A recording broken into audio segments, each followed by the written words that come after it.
ਇਹੋ ਜਿਹੇ ਬਾਬੇ ਨੂੰ ਹਰ ਚੰਨ ਦੀ ਪਹਿਲੀ ਤਰੀਕ ਨੂੰ ਦੋ ਮੂੰਹ ਵਾਲੀ ਸੱਪਣੀ ਡੰਗ ਮਾਰਨ ਜ਼ਰੂਰ ਆਉਂਦੀ ਹੈ।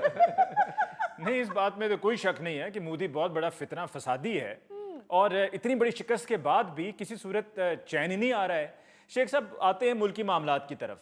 ये बताइए कि पाकिस्तान पीपल्स पार्टी और नून लीग के दरमियान जो लफ्जी गोलाबारी चल रही है, इस पर आपकी क्या राय है? देखें जी, ये तो अच्छी बात है। नून लीग और पीपल्स पार्टी में जुडोक्राटे हों ताकि पता तो चले ना हार जीत का। अली मुमताज साहब, इन दोनों पार्टियों के अपने अपने मफादात हैं जी हाँ। और अवाम के सामने वो चेहरा आना चाहिए जो फ्रेंडली फ्रेंडली स्माइलिंग मास्क के पीछे छुपा हुआ है। देखें, ये दोनों पार्टियां एक दूसरे को मजबूरी की वजह से बर्दाश्त कर रही हैं। वो जैसे दरानी जिठानी एक घर में रहते हुए एक दूसरे को बर्दाश्त करती हैं, वरना हकीकत ये होती है कि जिस दिन एक ने मशीन लगानी होती है उसी दिन दूसरी को भी याद आ जाता है कि मैंने भी कपड़े धोने हैं। और वो उससे पहले फटाफट कपड़े धो के जाके सारे बनेरों के ऊपर अपने कपड़े खिलार आती है। या एक अगर किचन की तरफ जाती है तो दूसरी फौरन अपने बच्चों की चिप्स बनाने घुस जाती है। या दरानी का बच्चा आके पूछे आपने कहीं जाना तो नहीं, पापा कह रहे हैं मैं गाड़ी ले जाऊं, फौरन जिठानी कहेगी नहीं नहीं हमने अपनी अम्मी की तरफ जाना है। भाई सारे दिन की गाड़ी खड़ी थी उस वक्त तुम क्यों नहीं गई अपनी अम्मी की तरफ? तो ये जो पीपल्स पार्टी और नून लीग है ना जी, ये भी बस एक घर में मजबूरी से रह रहे हैं। लड़ाई तो इनकी होगी और होनी चाहिए ताकि अवाम को पता चले कि ये कितने को अच्छे हैं और कितने को मुल्क के खैर खा हैं। आप देखें ना कि सब अपने अपने सूबे का रोना रो रहे हैं, वफाक की आवाज ही कहीं से नजर नहीं आ रही। मैं तो किसी वक्त सोचता हूं कि पता नहीं कहां चले गए वो मंजे हुए और समझदार सियासतदान जो कोई एक लफ्ज भी ऐसा मुंह से नहीं निकालते थे जिससे सूबाई तासुब पैदा हो। बिल्कुल ठीक कह रहे हैं आप। अच्छा, ये तो बताइए कि सुनने में आया है कि आपको अडियाला जेल जाने से रोक दिया गया। देखें, बात यह है अली मुमताज साहब के अडियाला जेल मैंने क्या करने जाना था। मेरी तो तारीख थी, वहां पे मेरी पेशी थी, मैं चला गया। पहले SHO ने मुझे नाके पे रोका है। अच्छा। लेकिन बीइंग अ पाकिस्तानी मैं नाके से निकल आया। वाह। क्योंकि हम पाकिस्तानियों को नाके से निकलने का तजुर्बा तो है, बल्कि मेरा ये तजुर्बा तो जमाना तालिब इल्मी से है। मैं तो उस वक्त भी नाके से निकल जाता था जब गर्ल्स कॉलेज के दाएं बाएं नाका लगा होता। तो अब तो जिंदगी गुजर गई है और नाके और पुलिस की पकड़ दकड़ ये अब इतना तजुर्बा हो चुका है, अब तो मुझे ये नाके काके लगना शुरू हो गए। तो आपको जैसे मैंने बताया कि अडियाला जेल में मेरी पेशी थी, लेकिन इन्होंने मुझे उधर जाने से रोक लिया। और ऐसे भोले ये लोग हैं अली मुमताज साहब कि इन्हें ये मालूम नहीं कि रोका गया शेख और रोकी गई छींक बड़े खतरनाक हो जाते हैं। शेख साहब, आपकी एक वीडियो बड़ी वायरल हुई है, आप कंबल खरीद रहे हैं, क्या वो सर्दियों के लिए खरीद रहे हैं?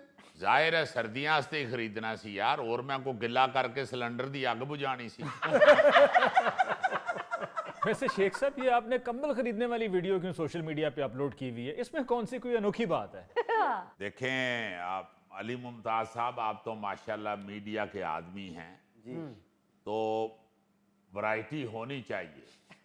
कब तक नाश्ते की वीडियोस फेसबुक पे अपलोड करता रहूंगा? लोग चाहते हैं किसी और शॉपिंग की वीडियो भी नजर आए, इसलिए मैंने फिर कंबल खरीदते हुए वीडियो बनवा के वो अपलोड कर दी। असल मसला इसके पीछे कुछ और है। अच्छा।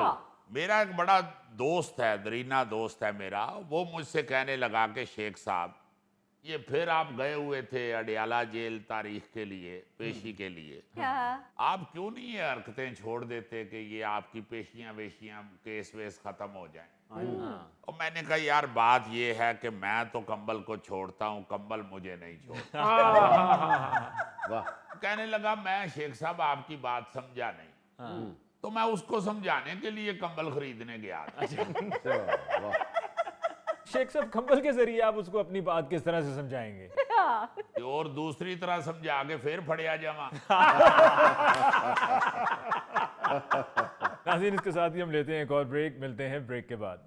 श्रीलंका जो है ये छोटा सा मुल्क पूरी दुनिया को अपनी आंखों का अतिया करने में मशहूर है।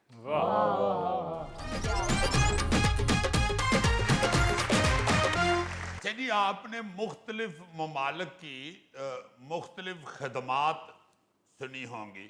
जी जी। आजकल दुनिया पे जितने भी कौमें हैं या मुल्क हैं वो मुख्तलिफ शोबों में बिजनेस कर रहे हैं या कोई खिदमत सर अंजाम दे रहे हैं या कोई कारनामा सर अंजाम दे रहे हैं, तो उस वजह से उनकी मशहूरी होती है। हाँ जी, बिल्कुल। जैसे अमेरिका बहादुर की मशहूरी है जी, असला बहुत ज्यादा बनाता है और फिर बेचता भी है। जी। आजकल तो खैर जंगा रुकवान दे चक्कर च पे ने ट्रंप साहब और नोबल इनाम भी हासिल करना चाहते हैं। हाँ। जैसे दूसरे जो हैं, जर्मनी है, जापान, गाड़ियों में वो बड़े मशहूर हैं। हाँ जी, तो वो पूरी दुनिया को गाड़ियां सप्लाई करते हैं। बिल्कुल। इसी तरह चीन जो है वो अब हर चीज की सप्लाई में मशहूर हुआ है कि हर चीज वहां पे बन जाती है। हाँ जी, फिर अरब ममालिक पूरी दुनिया को तेल फराहम करते हैं। हाँ जी, बिल्कुल। नेदरलैंड जो है वो फूलों की और फ्रांस खुशबू की पैदावार के लिए मशहूर है। जी।